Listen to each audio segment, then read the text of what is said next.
Welcome back, everybody, to another deep dive. Today, we're going deep into the world of sudden cardiac arrest, focusing on SIDS and SUDS. We want to try to understand what connects these syndromes, how ECGs can help with the diagnosis of some of those tricky dysrhythmias that are involved, and most importantly, how to identify individuals at risk. Yeah. It's all about being informed and proactive, right? Absolutely. So let's jump right in. Yeah, that's right. I think you're right to focus on early identification. That's key. And to be clear, when we're talking about SUDS, we're talking about seemingly healthy people under 40, no prior heart issues, whose death remains unexplained even after a thorough autopsy. Yeah. You mentioned clues, and one of the biggest seems to be family history. Right. The research shows that examining relatives of SUDS victims can uncover the cause in a significant number of cases. Studies show a diagnostic yield of up to 40% when we look at families. Wow. And this emphasizes the role of inheritable cardiac conditions, often silent until a tragic event. And that's why examining as many relatives as possible is crucial to identify potential risks. So it's like detective work, almost tracing those genetic threads. Absolutely. Let's get specific now.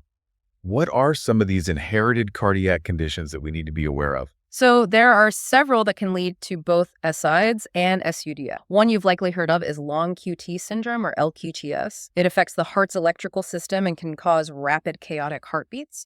Importantly, there are different types of LQTS, each with a different genetic cause. So it's not just one condition, but variations within it. Right. What else should we be on the lookout for? Another one is Brugada syndrome, a genetic heart rhythm disorder, more common in men.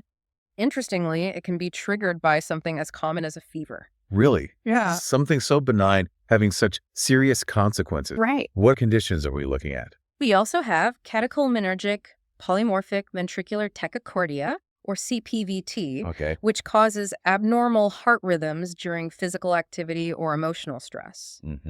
This one is often diagnosed in childhood or adolescence. So parents especially need to be aware of this one. Absolutely. Just highlights how these syndromes can affect people at different stages of life. Then there's hypertrophic cardiomyopathy, or HCM, where the heart muscle becomes abnormally thick, making it harder for the heart to pump blood. This can be inherited or develop over time. So it's not always a condition present from birth. That's correct. Just adding another layer of complexity to diagnosis. Right. And lastly, we have arrhythmogenic ventricular cardiomyopathy. The muscle of the right ventricle is replaced by fat and scar tissue, again leading to those dangerous, irregular heart rhythms. That's quite a list, and it's clear that understanding these conditions goes beyond just knowing their names. Right. It's about recognizing the subtle ways they can manifest. Absolutely. Yeah, let's dive into that a bit. What are some specific ECG changes that we might see for each of these conditions? The hallmark is a prolonged QT interval. You might also see T-wave alternans, where the T-wave changes shape from beat to beat or notch T-waves. So those are the red flags for LQTS on an ECG.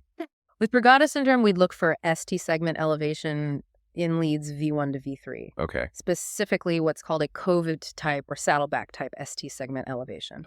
These are distinct patterns that can point towards the condition. Interesting. So each condition has its own ECG fingerprint. What about CPVT? Any specific signs there? CPVT can be tricky. The ECG might appear normal at rest. However, if we induce ventricular tachycardia with exercise, that's a strong indicator of CPVT. So a stress test could be valuable in those cases. Yes. Revealing what a resting ECG might miss. Yeah. What about HCM? HCM may show signs of left ventricular hypertrophy, meaning an enlarged left ventricle. These are clues that further testing may be needed. And finally, what about ARVC? You might see epsilon waves, small deflections within the QRS complex, as well as T-wave inversions in the right precordial leads. Ventricular tachycardia, if present, raises immediate concern. It's incredible how much information a 12-lead ECG can provide. Yeah. It's like a window into the heart's electrical system. Right. Revealing these hidden conditions. But it's important to remember that it's just one piece of the puzzle. Absolutely. While the ECG is an invaluable tool, it's crucial to consider the whole clinical picture, including patient history, symptoms, and other diagnostic tests. All right, so we've got this list of conditions and an idea of what to look for on an ECG. But how do these patients actually present in real life? I think it would be helpful to hear some examples, some clinical vignettes to really make this information stick. That's a great idea. It always helps to understand these complex concepts when we can see them in action. Let's start with LQTS. Imagine a young, seemingly healthy athlete who collapses during a strenuous activity. Despite immediate medical attention, the athlete tragically passes away. Later, an ECG reveals a prolonged QT interval pointing towards LQTS. It's a stark reminder of how serious these conditions can be, Exactly. even in individuals who appear perfectly healthy. Yeah, and that's why early detection is so vital. Now for a case of Brugada syndrome. Okay.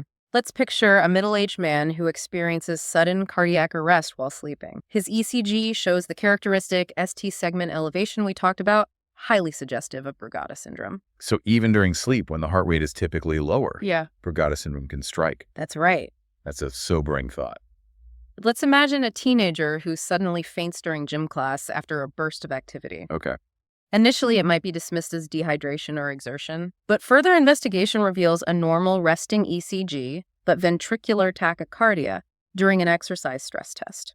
This is a classic presentation of CPVT. It highlights how crucial that exercise stress test can be in uncovering those underlying conditions. Of course. Let's picture a young adult who experiences increasing shortness of breath and chest pain, especially during exercise. Okay.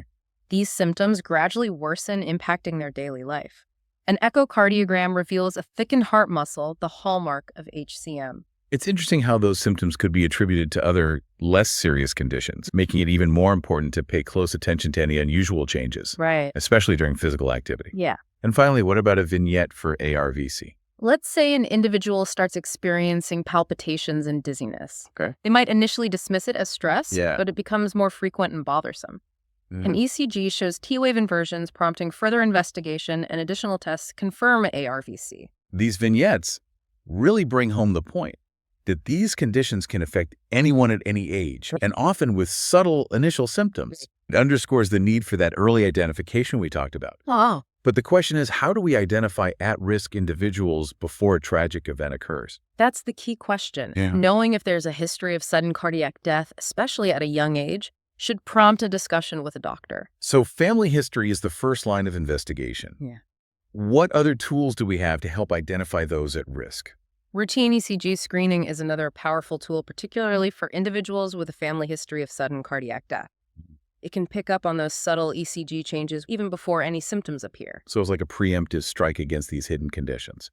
What about symptoms themselves? Absolutely. Fainting, palpitations, chest pain, shortness of breath, especially during exercise, are all red flags that warrant further investigation. Don't hesitate to talk to a doctor if any of these symptoms arise, particularly if there's a family history of sudden cardiac arrest.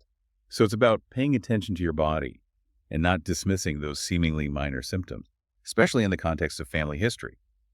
We've talked about family history, ECG screening, and recognizing symptoms. But are there specific things people should avoid if they know they're at risk for one of these conditions? Yes, absolutely. Lifestyle modifications and avoiding certain triggers can be incredibly important in managing these conditions. For example, if someone has LQTS, strenuous exercise, particularly competitive swimming, can be dangerous. They also need to avoid certain medications that prolong the QT interval. So it's not just about medication, but also making smart lifestyle choices. What about those with Brugada syndrome? For individuals with Brugada syndrome, it's crucial to manage fever aggressively. Even a seemingly minor fever can trigger those dangerous heart rhythm abnormalities. And as we mentioned before, certain medications that block sodium channels are a big no-no. It sounds like a lot of this comes down to working closely with your doctor to create an individualized plan, considering both medication and lifestyle. Exactly. They can provide personalized advice based on your specific condition and risk factors. Keep them informed about any changes in your health or family history, and don't hesitate to ask questions. It's a team effort working together to stay on top of these conditions. Now, you mentioned that genetic testing plays a role in all of this. Can you elaborate on that a bit? How does it fit into the picture? Genetic testing is becoming increasingly important in the diagnosis and management of these conditions. It can confirm a diagnosis, and perhaps even more importantly, identify family members who may be at risk even if they don't have symptoms. That's a game changer, potentially identifying and protecting an entire family. But you mentioned earlier that genetic testing has limitations. Can you explain those a bit further? Yes, of course. It's important to remember that not all genes associated with these conditions have been discovered. And sometimes, even if we identify a gene, we might not fully understand its implications. So, genetic testing shouldn't be seen as a standalone solution. It's another piece of the puzzle, adding to the information from family history, ECG findings, and clinical presentation. Exactly. Genetic testing is most valuable when combined with clinical evaluation and a detailed family history. That makes sense. It's a holistic approach to understanding and managing these conditions. What are the theories in those cases? That's a question that researchers are actively exploring. One area of interest is the role of what we call modifier genes. These genes don't directly cause the condition, but can influence its severity or how it manifests. So it's not always a single gene, but rather a complex interplay of multiple genes and environmental factors that contribute to the risk. Precisely. And unraveling that complexity is a major focus of ongoing research. We're learning more all the time about how these intricate interactions influence an individual's susceptibility to sudden cardiac arrest. That ongoing research gives us hope for even better prevention and treatment strategies in the future. Any final thoughts? Yes. One key point is that risk assessment is an ongoing process, not a one-time event. Our risk factors can change over time, and new information and advancements are always emerging. So staying informed and having regular checkups are crucial. Absolutely. Keep your doctor updated about any changes in your health or family history, and stay informed about the latest advancements in cardiac care. That's empowering advice. It's about taking ownership of your health and working with your doctor as a partner. Exactly. Maintaining a healthy weight, eating a balanced diet, exercising regularly, getting enough sleep, and managing stress might seem basic, but they can have a profound impact on heart health. It's about building that solid foundation for a healthy heart. Those seemingly small choices can add up to make a big difference. So to wrap things up, what's the key takeaway you want our listener to remember from this deep dive into SIDs and SUDS? I think it's that while these conditions are serious and can have devastating consequences, knowledge truly is power.